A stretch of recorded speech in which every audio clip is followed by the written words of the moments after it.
Λοιπόν, γεννήθηκα στην Αθήνα και μεγάλωσα στην περιοχή που ονομάζεται Κυψέλη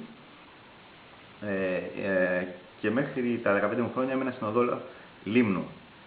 Το ιδιαίτερο της Κυψέλης είναι ότι όλοι οι δρόμοι έχουν ονομασία. Η ονομασία των δρόμων προέρχεται από τα ονόματα των νησιών. Οπότε κάθε δρόμος έχει όνομα από ένα νησί.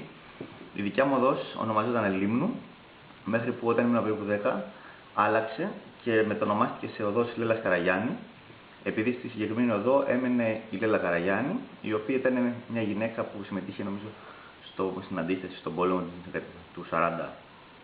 Μετά από αυτό μετακόμισε σε ένα άλλο σπίτι και σε ένα άλλο νησί, στην οδό Ασπαλέας, και τα τελευταία χρόνια μένω στην οδό Πατησίων.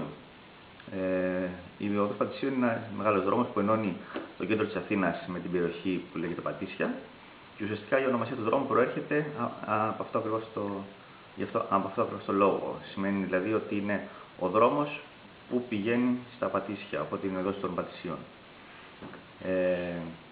Έχει και κάποιες άλλες ονομασίες, οι ιστοριογράφοι των Αθηνών αναφέρουν κάποιες άλλες πηγές, ότι επειδή είναι ευθύς δρόμος σημαίνει ότι